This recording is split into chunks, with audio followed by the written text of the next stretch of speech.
বিগত ৪০ বছর ধরেই যুদ্ধ সংঘাতের কেন্দ্র লেবানন। তাই ইসরায়েলের হামলা জোরদারে উদ্বিগ্ন নয় দেশটির নাগরিকরা। হিজবুল্লাহকে দমনে তেল আবিবের রণপ্রস্তুতি প্রসঙ্গে এমন মন্তব্য করেছেন লেবানিজরা। হিজবুল্লাহর প্রতি পূর্ণ সমর্থনও রয়েছে তাদের।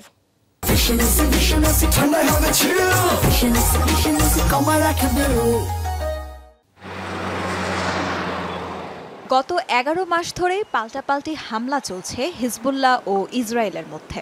গাজায় আগ্রাসনের মাঝেই সম্প্রতি লেবাননের দক্ষিণে নজরদারি বাড়িয়েছে নেতানিয়াহু প্রশাসন। গত এক সপ্তাহে আরও ব্যাপক হয়েছে হামলা। পেজার বিস্ফোরণ, সিরিজ বোমা হামলার পর তীব্র হয়েছে আকাশপথে হামলা। যুদ্ধবিগ্রহ নতুন কিছু নয় লেবাননে। বিগত ৪০ বছর ধরেই সংঘাতের মাঝে বসবাস দেশটির নাগরিকদের। তাই নতুন করে ছড়ানো উত্তেজনায় ভয় পাচ্ছেন না বলে জানিয়েছেন দেশটির সাধারণ মানুষ। যুদ্ধ এবং অবিচার অগ্রহণযোগ্য। সৃষ্টিকর্তা অবিচার পছন্দ করেন না, আমরাও এটা সহ্য করব না, অবিচারকারী যে ধর্মেরই হোক না কেন। এই পরিস্থিতি আমাদের জন্য নতুন কিছু নয়। দেশটা সবসময় যুদ্ধের ময়দানই ছিল, সামনের ১০০ বছরেও যুদ্ধই চলবে। নিজেদের ভাগ্য যেন মেনেই নিয়েছেন লেবাননের নাগরিকরা।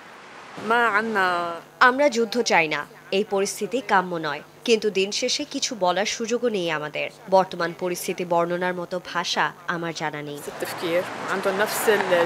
মনোবল না হারিয়ে শত্রুর মোকাবেলা করতে চান সাধারণ লেবানিজরাও। তাজরিয়ান সোবহান, যমুনা নিউজ।